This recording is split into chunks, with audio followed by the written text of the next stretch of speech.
আত্মসমর্পণ করলেন Chayanika Chowdhury. Check D জনার মামলায় আত্মসমর্পণ করে নির্মাতা চয়নিকা চৌধুরী জামিন পেয়েছেন। বৃহস্পতিবার ৮ মে ঢাকার ৭ম যুগ্ম মহানগর দায়রা জজ মোহাম্মদ বুলবুল ইসলামের আদালত শুনানি শেষে তার জামিন মঞ্জুর করেন। সংশ্লিষ্ট আদালতের বেঞ্চ সহকারী মোহাম্মদ শামীম আহমেদ এ তথ্য জানিয়েছেন। আদালত সূত্রে জানা গেছে, এদিন চয়নিকা চৌধুরী তার আইনজীবী আব্দুল কাইয়ুম খানের মাধ্যমে আত্মসমর্পণ করে জামিন চেয়ে আবেদন করেন। শুনানি শেষে আদালত তার জামিন মঞ্জুর করেন।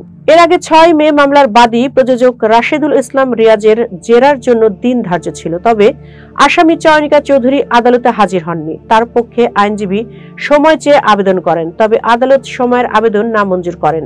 একই সঙ্গে তার জামিন বাতিল করে গ্রেফতারি পরোয়ানা জারি করেন। পাশাপাশি এ মামলায় যুক্তিতর্ক উপস্থাপনের জন্য আগামী ২৬ জুন দিন ধার্য করেছেন আদালত। এর আগে ২০১৩ সালের ১৪ মে মামলা করেন প্রযোজক রাশেদুল ইসলাম রিয়াজ। এই মামলার পর ২০১৪ সালে ২ জুন আদালতে আত্মসমর্পণ করে জামিন নেন চয়নিকা চৌধুরী। ওই বছরের ৭ আগস্ট মামলাটি বিচারের জুন ঢাকা মহানগরের দায়রা জজ আদালতে বদলি করা হয়।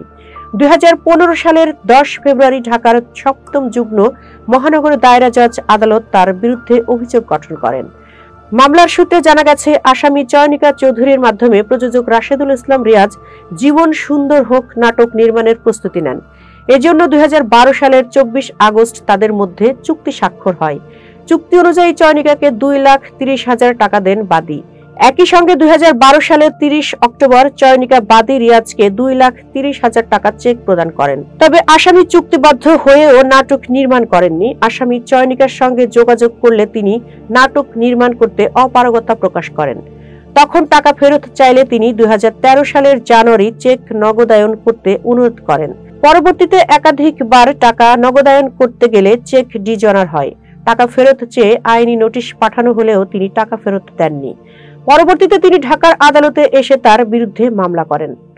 এতক্ষণ বার্তা বৈঠকের সাথে থাকার জন্য ধন্যবাদ। নতুন নতুন তথ্য ও সংবাদ পেতে বার্তা বৈঠকের ইউটিউব চ্যানেল ও ফেসবুক পেজের সাথেই থাকুন।